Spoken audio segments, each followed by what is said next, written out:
지금 오늘 본문에 나오는 아브라함의 아내입니다. 사라. 아브라함도 사람입니다. 그의 아내 사라도 사람입니다. 아브라함도 성경을 우리가 이제 보지만 옛날 성경 속에 나오는 분이에요. 돌아가신 겁니다. 그 아내 사라도 돌아가셨습니다. 지금 성경 말씀에 보니 사라 누린 횟수가 127세. 지금 개념으로 본다면 적지 않은 연세를 사셨으나 어쨌든 그분도 지금의 이 가는 인생의 길 2절 말씀 거기서 죽음에라고 되어 있습니다. 돌아가신 겁니다. 자, 이 사건을 이제 기록하는 성경 속에서 아브라함이 이제 사라가 죽으니까 그 지역에 매장지를 얻어가지고 아내 사라를 거기에 매장을 하려고 합니다. 근데 본인은 저기서부터 이주하고 또 내려오고 그래서 지금 이 헷 사람들의 거주하는 땅에 있지만 계속 이주해온 사람이라 스스로를 뭐라고 표현하냐. 4절 나는 당신들 중에 나그네요 이렇게 표현합니다. 나그네. 우리 유행가도 있고 해가지고 나그네 인생 모르는 사람이 어디 있습니까? 근데 성경에서 나그네라고 할 때는 어떤 특별한 의미들이 있을까? 왜 성경도 나그네라는 이런 표현을 쓸까?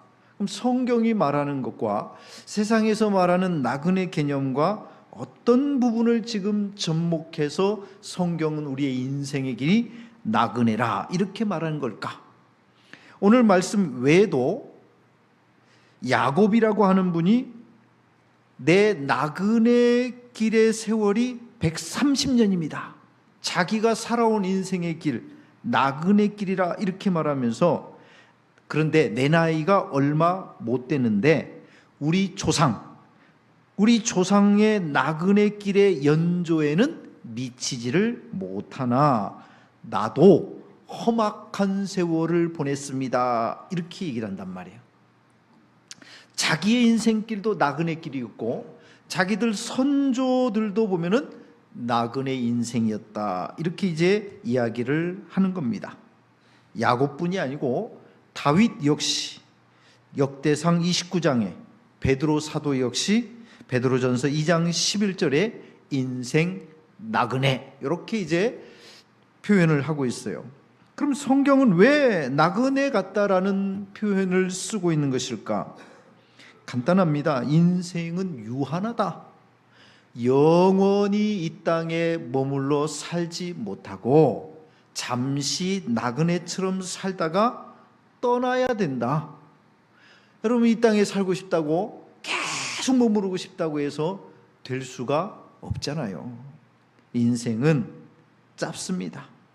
근데 이 지극히 당연한 것을 다 알아요. 여기 앉아있는 분 중에 네, 그까짓 걸 모르겠냐. 문제는 뭐냐. 우리 사람들은 나는 다를 것이라는, 그리고 그렇게까지 빠르지는 않을 것이라는, 아직도 기회가 많이 있을 거라는 이런 착각을 가지고 살아간다는 사실입니다. 그러다 보니 부리지 말아야 될 욕심, 탐욕에까지 지나치게 거기에 목을 매더라 이 말이에요. 제가 그래서 언젠가도 그런 얘기를 했습니다. 푸틴 뭐가 얼만큼 모자라 가지고 이 사람이 전쟁을 일으켜서 수많은 자국의 미래인 젊은이들을 전부 전쟁터로 몰아넣는 걸까? 옆 나라까지도 많은 젊은이들을 죽음이라고 하는 전쟁터로 몰아넣는 걸까? 이 사람이 가지고 있는 게 아직도 뭔가가 더 필요한 사람인가? 그 정도면 됐을 것도 같은데 우리는 이제 그쯤 아니더라도 정신 똑바로 차리고 바르게 살아야지. 알잖아요? 이런 지혜가 좀 있어야 될 텐데 끊임없는 욕심 속에 아직도 뭐가 도대체 부족한 걸까? 뭘 더 가지고 싶은 걸까? 어떤 명분을 더 가지고 싶고 어떤 명예를 더 가지고 싶고 어떤 권력을 더 가지고 싶은 걸까? 참 이해할 수가 없다. 인생은 짧습니다. 나그네 인생 짧습니다. 천상병신, 그래서 이 인생을 뭐에 비유했냐면 잠깐 갔다 오는 하루 소풍에다가 비유를 했습니다. 그래서 이분이 지은 시 소풍, 나 하늘로 돌아가리라. 새벽빛 와 닿으면 쓰러지는 이슬 더불어 손에 손을 잡고 나 하늘로 돌아가리라. 노을빛 함께 단둘이서 기슭에서 놀다가 구름 손짓하면 나 하늘로 돌아가리라. 아름다운 이 세상 소풍 끝나는 날 가서 아름다웠노라고 말하리라. 뭐 하루 소풍쯤으로 이렇게 이제 생각을 한 겁니다. 여러분들이 다 아실 거예요. 스핑크스, 지나가는 사람들에게 수수께끼를 내가지고 못 맞추면은 꼭 잡아먹고 맞추면 통과. 이 수수께끼의 내용이죠. 아침에는 4다리, 낮에는 2다리, 저녁에는 3다리. 그게 뭘까? 사람, 그렇죠? 사람이 태어나서는 4발로 교회 다니다가 조금 그래도 커가면 2발로 걷다가 조금 더 지나면 지팡이 의지하고 3다리로 다녀야 되는 이 인생.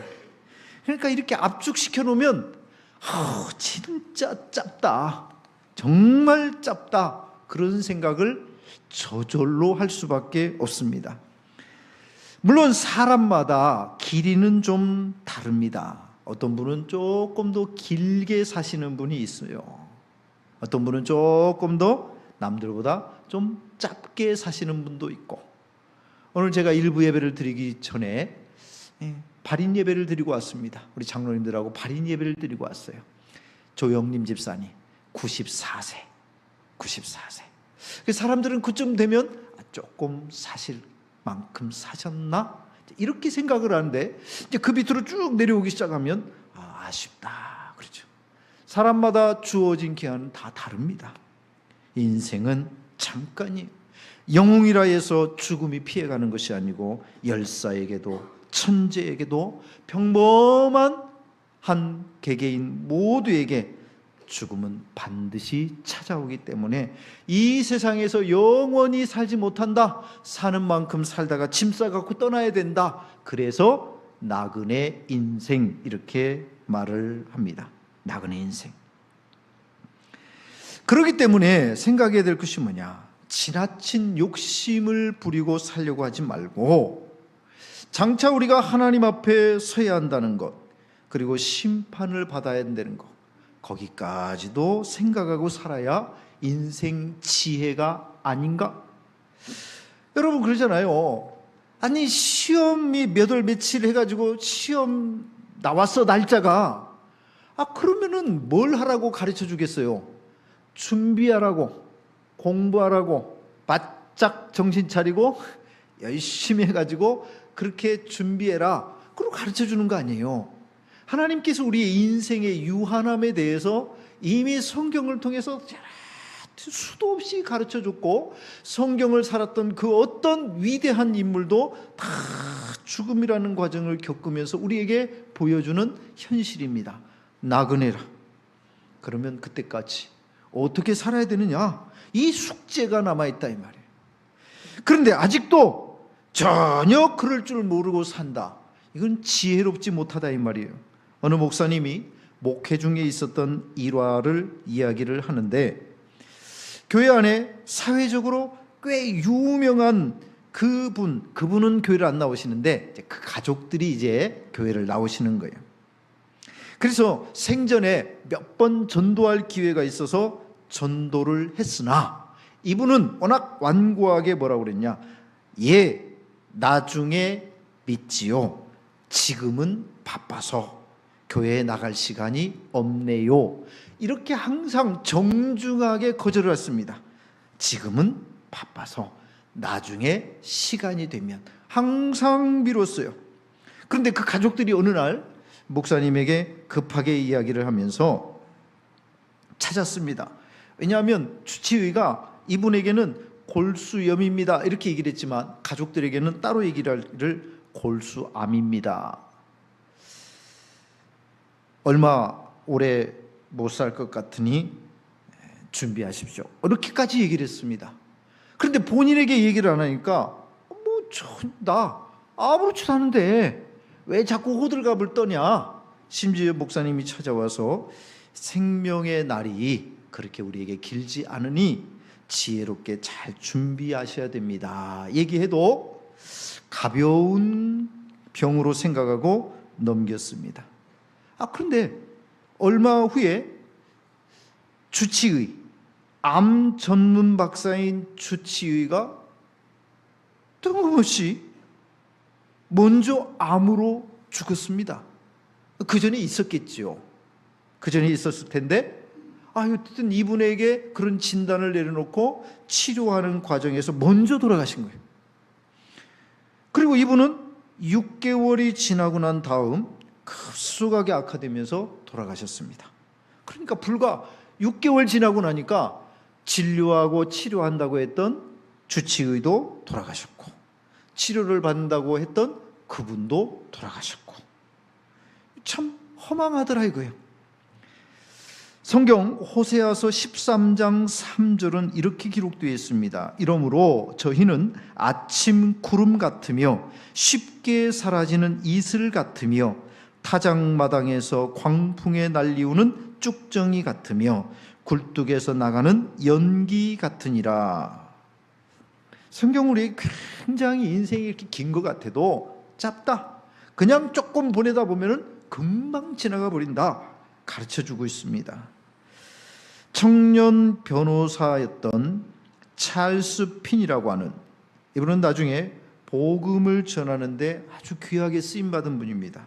그런데 이분이 그 전까지는 이제 변호사로서 마을의 조그마한 법률 사무소에 앉아 있었을 때였어요.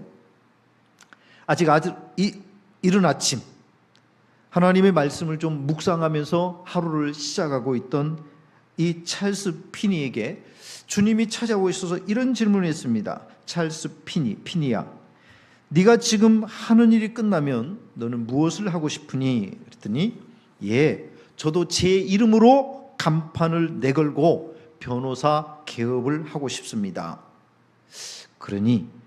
그러면 그 다음에는 어떻게 하고 싶니? 그렇게 해서요 돈을 많이 벌어서 부자가 되고 싶습니다. 그러면 그 다음에는 그러고 난 다음에는 은퇴해야겠죠. 그 다음에는 죽지 않을까요? 그리고 그 다음에는 이 질문이 마음속에 다가올 때 이 찰스 피니의 목소리가 떨렸습니다. 심판이 있겠지요. 근데 그 대답을 하고는 가만히 있을 수가 없어서 근처 반마일이 떨어진 숲으로 들어가서 이분이 하나님 앞에 무릎을 꿇고 계속해서 기도를 합니다. 그리고 거기서 하나님의 응답을 받고 남은 생애를 그러면 내가 주를 위해서 복음을 위해서 살겠습니다 하고 설교자로 전도자로 쓰임받는 계기가 되었던 겁니다. 여러분, 우리가 7, 80년 인생을 빠르게 사는데 그거 압축하면 앞서 얘기한 것처럼 다리 4개로, 다리 2개로, 다리 3개로 끝. 굉장히 참 인생이 참 그건가? 그죠? 우리 뭡니까? 태어나서 자라나서 직장 구하고 결혼해서 애 낳고 살다가 다 키워가지고 나가서 결혼해서 살면 그러면 이제 좀 늙어가다가 애기들 보다가 그리고 이제 우리도 다 인생 가는 길 그거 좀 몇 문장으로 줄여놓으면 참 별거 없네 그런 생각이 든단 말이죠. 참 별거 없네. 자, 그런데 그렇게 해서 끝나고 마느냐? 아닙니다.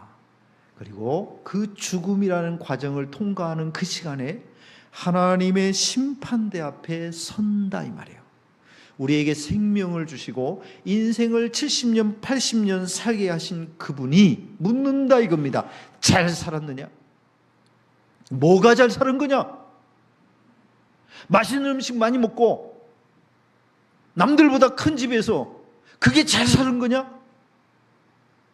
기준이 다르단 말이에요. 우리의 기준, 잘 살았습니다. 뭐가 잘 사는 겁니까?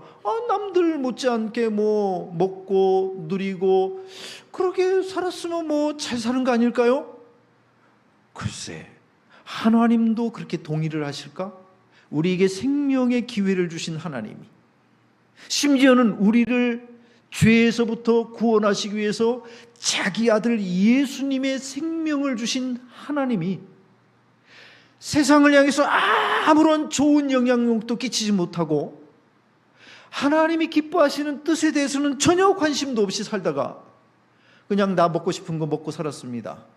나 누리고 싶은 거 누리면서 살았습니다. 이게 과연 잘 삶의 기준이라고 말할 수 있을까? 성경은 그렇게 말하지 않습니다.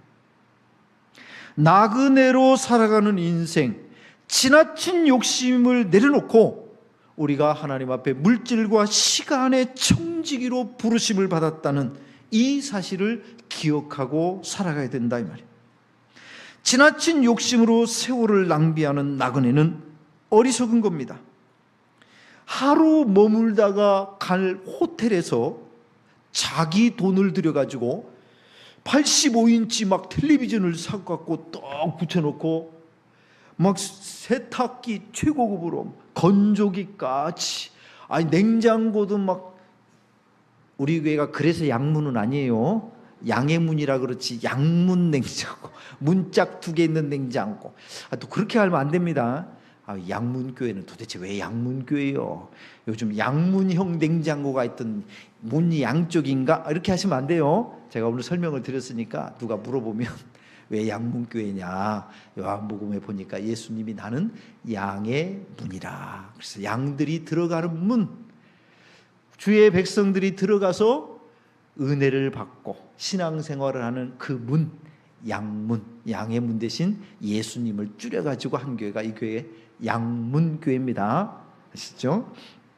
하여튼 그것은 지나가면서 하는 소리고, 그런 걸 잔뜩 들여가지고 하면 그 호텔 직원이 뭐라고 생각했습니까? 이상한 사람이 하나 들어와가지고 오늘 호텔에 아주 이상한 사람이 하나 들어와고 있는데 막 85인치 텔레비전을 자기 돈으로 사고 걸어놓더라고. 하루 자고 가는데 막 그래요.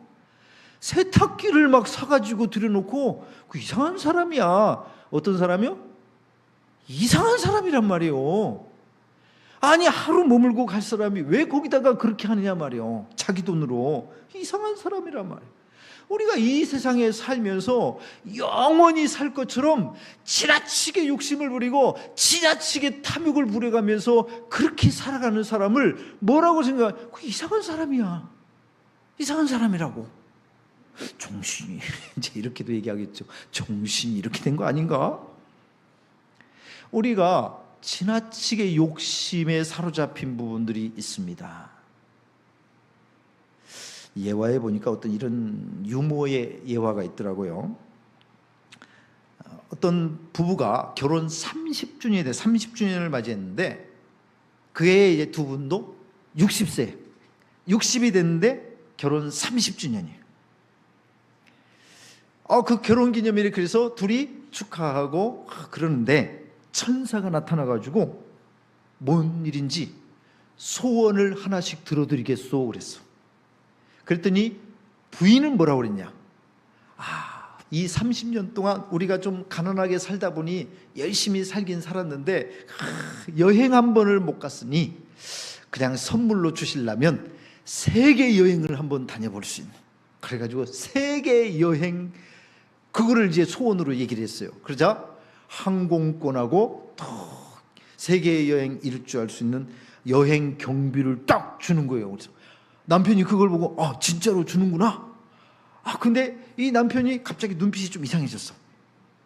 남자들 정신 차려. 남편이 눈빛이 싹 이상해지더니 내가 이런 얘기를 해도 될지 모르겠는데, 그러면서 뭐라고 했냐면, 나도 남은 인생에 나보다 한 40살 젊은 여자하고 한번 살아봤으면 좋겠다. 남자들은 못 웃죠? 웃었다가 죽어, 집에 가서. 아니, 근데 그렇게 이제 소원을 얘기를 했어요. 그랬더니 천사도 깜짝 놀라갖고, 정말이냐? 그랬더니, 이 사람이, 그렇죠. 정말이에요. 그래서, 그러자 천사가, 그러면 알았어. 하고 소원을 들어줬어요? 소원을 딱 들어줬는데, 어떻게 됐냐?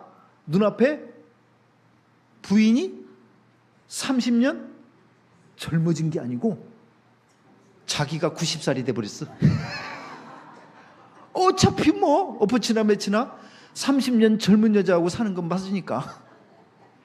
아니, 하나님이 그런 걸 들어주겠어요? 어떤 인생이 그렇게 욕심을 부리고 사냐고. 사람은 그렇게 욕심을 부리고 살아요. 되도 않는 욕심.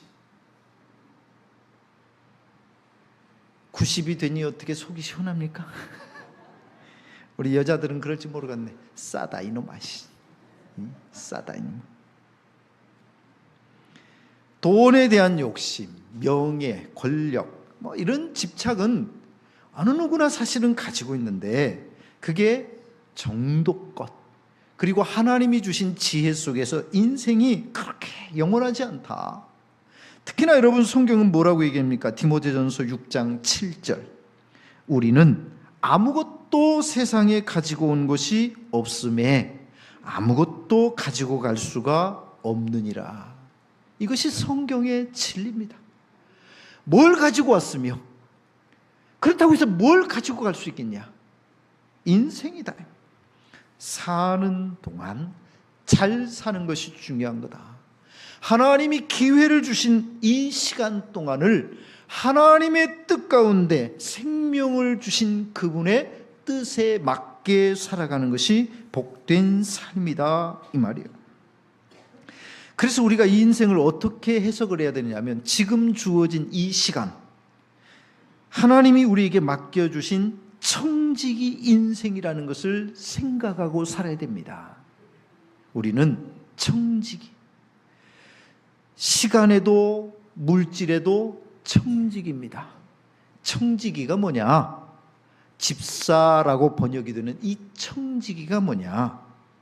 청지기는 주인은 아니요, 종들 가운데 주인이 주인의 모든 소유와 권세까지도 다 맡겨준 사람, 청지기입니다. 그러니까 여러분 어떻습니까? 우리가 생명을 가지고 이 세상에 태어나니까 내 인생이네 이렇게 얘기를 하잖아요. 내 인생이에요. 그러면 영원히 살든가. 그렇게 못 살아요. 왜냐하면 내가 주인이 아니기 때문이 그럽니다. 내가 주인이라고 내 마음대로 그리면은, 나도 누구 집에 태어나고 싶어요? 나도 삼성가에 태어났으면 좋겠어. 네? 나도 삼성가에 태어나갖고 그 집에서 태어나는 순간 내 통장에 자산에 그냥 0이 몇 개가 찍히는가 촥촥촥촥촥 갖고 이렇게 찍혀지는 집 어떻습니까? 선택을 하면 그렇게 하겠지. 얼굴은 누구쯤? 네, 얼굴은 누구쯤? 키는 얼마쯤?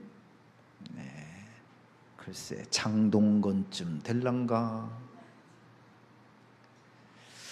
하여튼 뭐 내 마음대로 하라 그러면은 다 그러고 살 거란 말이에요.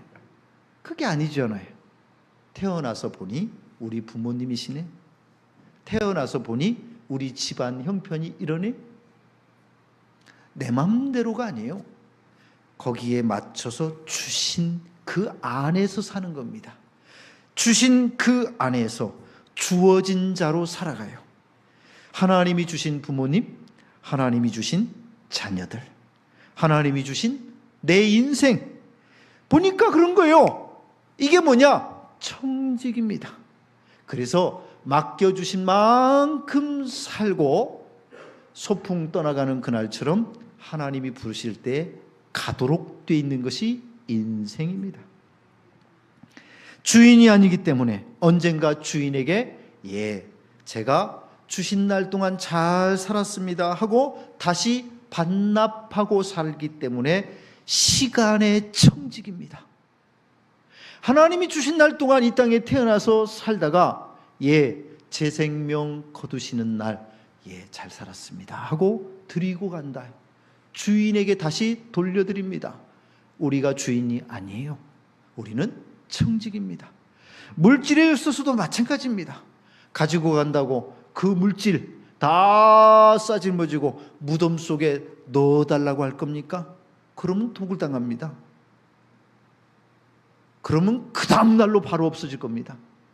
무덤에 못 가지고 갑니다. 청직입니다. 주인에게 다 돌려드리고 여기까지가 제가 누리면서 살았습니다.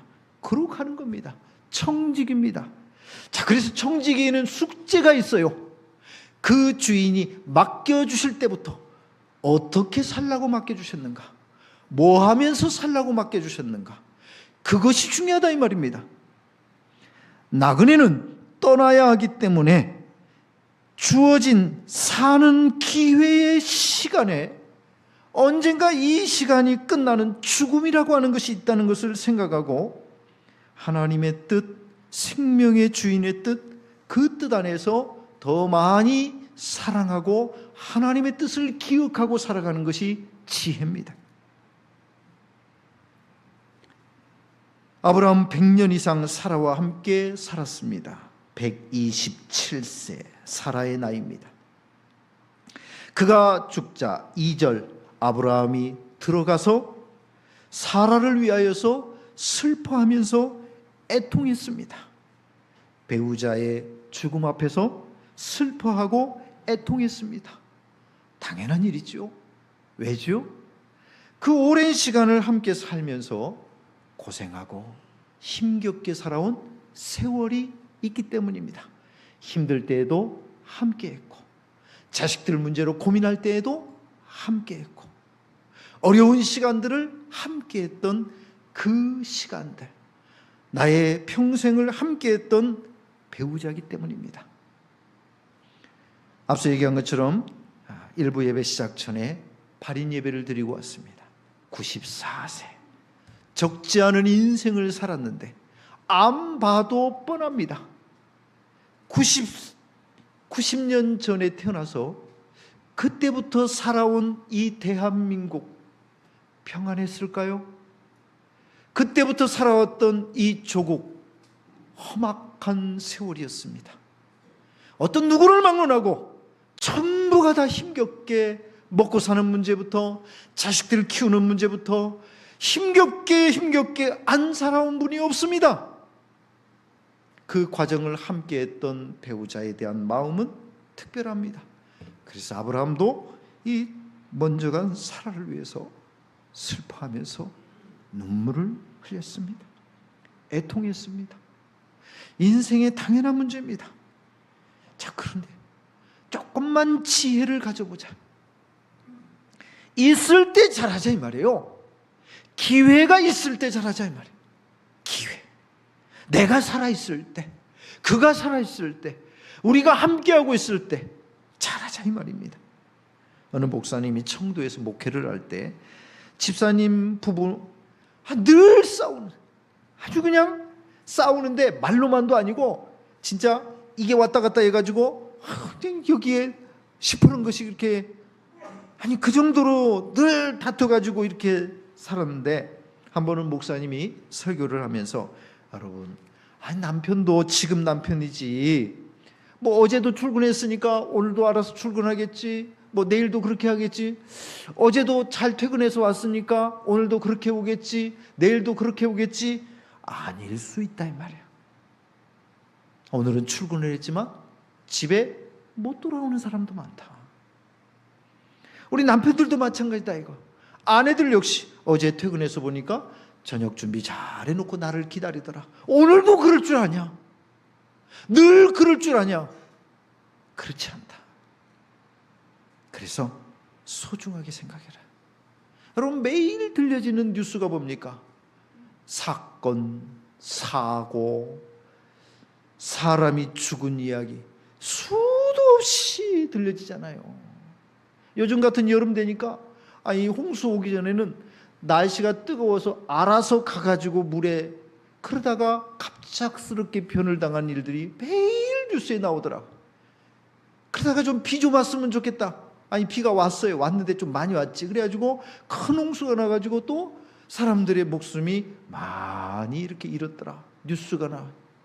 그거 지나고 나니까 또 땡볕이네. 그러다 보니까 또 찾아가가지고 사고가 나고, 참 이런 일들이 비일비재한, 이게 참 인생이더라 이 말이에요. 그래서 지나고 난 다음에 늘 후회하는 것이 우리 사람인데, 조금이라도 지혜를 가지고 깨달을 수 있다면 하나님의 말씀을 듣는 지금, 하나님의 말씀을 듣는 지금 우리가 조금 더 지혜를 가지고 이 주어진 시간에 하나님 기뻐하시는 복 있는 인생으로 살아가자. 그리고 우리에게 주신 이 귀한 사람들과 함께 더 사랑하고, 하나님을 사랑하고 이웃을 사랑하고 형제를 사랑하고, 그렇게 좀 행복하게 살면 어떠냐 이 말이에요. 9.11 테러, 우리에게 이렇게 잘 알려진 이 사건, 비행기가 납치를 당하고 그 납치된 비행기가 빌딩에 부딪히면서 그 빌딩이 무너지고 그 안에 있던 수많은 생명들이 죽어갔던 정말 처참하고 비참했던 그때에 미국 언론에 이런 메시지가 보도가 됐습니다. 희생자들의 마지막 전화 통화, 마지막 보낸 문자 메시지, 몇 가지 이렇게 정리가 되어 있습니다. 제가 읽어드리겠습니다. 첫 번째, 여보 사랑해. 뭔가 엄청난 일이 벌어진 것 같아. 근데 나는 아마 살 수가 없을 것 같아. 여보 사랑해. 애기들 잘 부탁해. 두 번째, 사랑해. 월드 트레이드 센터에 지금 있는데 이 빌딩이 뭔가에 맞은 것 같아. 내가 여기서 빠져나갈 수 있을는지 모르겠어. 여보 정말 당신을 사랑해. 살아서 당신을 다시 봤으면 좋겠어. 안녕. 엄마 나 마크야. 우리 납치당했어. 3명이 있는데 폭탄을 가졌대. 엄마 사랑해. 사랑해. 사랑해. 여보 나 브라이언이야. 내가 탄 비행기가 피랍됐어. 그런데 상황이 아주 안 좋은 것 같아. 여보 나 당신 사랑하는 거 알지? 당신 다시 볼 수 있었으면 좋겠어. 다섯 번째, 여보 우리 비행기가 피랍됐어. 아무래도 여기 탄 사람 모두 죽을 것 같아. 나하고 다른 2명하고 상황을 수습해 보려고 해. 사랑해 여보. 여섯 번째, 여보 당신을 정말로 사랑해. 사랑해. 우리 딸 에미도 정말로 사랑해. 그 애 좀 잘 돌봐줘. 모든 사람들이 마지막 남긴 말 중에 한 가지 공통점, 한결같이 사랑해 였습니다. 그 짧은 시간에 무슨 얘기를, 뭐가 서운했다고 얘기할까요? 뭐가 기분 나빴다고 얘기할까요? 그런 얘기 줄여놓고 보니 정말 하고 싶었던 말, 그래서 마지막으로 남기는 한마디는 그거였습니다. 사랑해. 지금 기회가 있을 때, 지금 하나님이 우리에게 지금 이 시간을 살게 하시고 이 시간에 하나님의 말씀을 듣게 하신 지금 그렇게 하라. 어느 교회 여집사님이 수년 전부터 몸이 이상해서 진찰을 받아봤더니 간암, 그리고 2달밖에 살지 못한다 선고를 받았습니다. 이분은 남은 2달 동안 무엇을 할 것인가를 생각을 했습니다. 그러면서 기도하다 보니 하나님이 이런 지혜를 주셨습니다. 첫째는 제일 후회가 되는 것이 사랑하지 못한 것. 그래서 제일 후회되는 것을 하려고 사랑하기로 했습니다. 그래서 그동안 벽을 쌓고 살았던 사람들 명단을 작성해서 그 사람들을 찾아가서 용서를 구했습니다. 미안합니다. 진심으로 미안합니다.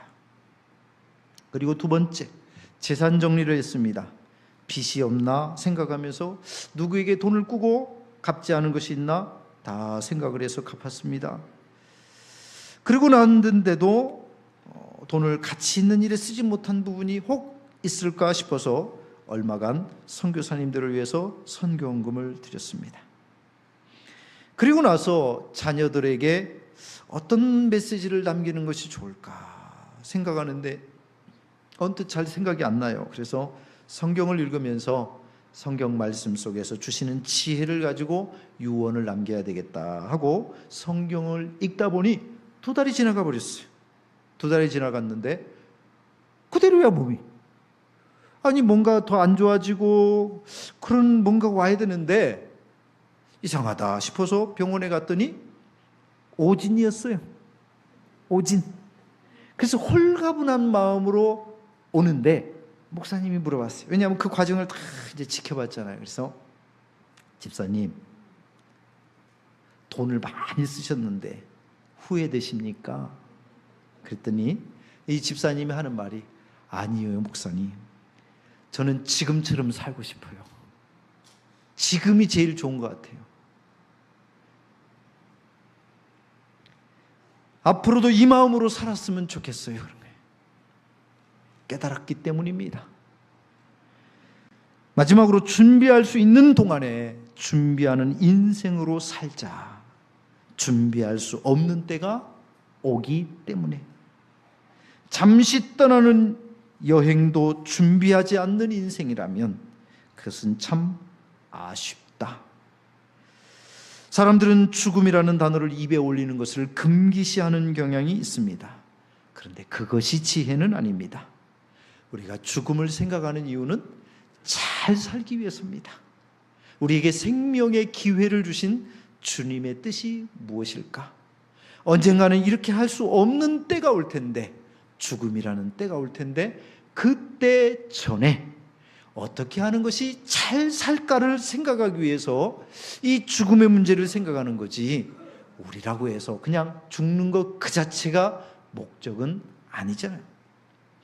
죽음 이후 성경은 우리에게 하나님의 심판이 있음을 가르쳐 주셨고, 그리고 그 심판을 면할 수 있는 것까지도 가르쳐 주셨습니다. 심판의 날에 지옥 형벌이 주어질 것인가, 심판의 날에 영원한 천국이 주어질 것인가, 이것은 이 땅에 사는 동안 어떻게 살았느냐에 따라서 달라질 것이다. 천국과 지옥은 이 기회가 있는 지금의 이 시간을 어떻게 살았는가에 따라서 달라질 것이다. 그러면 하나님이 가르쳐 주신 방법이 뭡니까? 우리가 세상을 사는 것으로 전부가 아닌 것은 뭐냐면 세상에서 배운 지식하고 하나님이 가르쳐 주신 부분하고 다르기 때문입니다. 세상이 가르쳐 준 것은 뭐냐면 착하게 살면 된다. 이걸 가르치죠. 얼만큼 착하면 됩니까? 오늘날 보니까 나쁜 놈들도 다 자기가 착하다고 얘기하는데 뭐가 기준이 돼서 착하고 안 착하고를 생각하냐 이 말이에요. 제가 지난번에도 얘기했잖아요.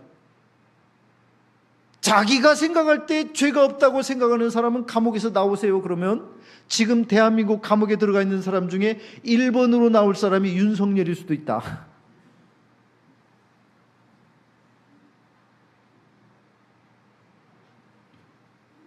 그래서 이 기준은 아닙니다. 선하다고 해도 그건 우리끼리의 판단 근거지, 하나님의 불꽃 같은 눈으로는 누구나 다 모자랍니다. 그래서 하나님께서 자기 기준으로 하나님을 조금만 경외해도 받을 수 있는 구원, 그 구원의 길을 열어주셨죠. 예수님을 믿는 길입니다. 죄 없는 하나님의 아들을 나의 구주로 믿는 이 믿음, 그 믿음이 뭐 그까지 대수라고? 아니에요. 하나님이 다 방법까지 가르쳐 주셨는데 그것도 아니라고 자기 생각대로 뿌리치는 사람이 있단 말이에요. 그런데 그 정도는 생각하고, 예, 하나님이 말씀하셨으니 맞겠지요? 예, 제가 예수님을 나의 구주로 믿습니다. 이 간단한 사실이 우리를 영생으로, 천국으로 인도하더라 이 말입니다. 사랑하는 믿음의 성도 여러분, 어떻게 살아갈 것인가? 주어진 이 기회의 시간에 어떻게 준비하고 살아갈 것인가? 성경의 말씀을 듣는 지금 하나님의 뜻이 무엇인가를 분별하고 인생을 지혜롭게 사는 우리가 될 수 있기를 바랍니다.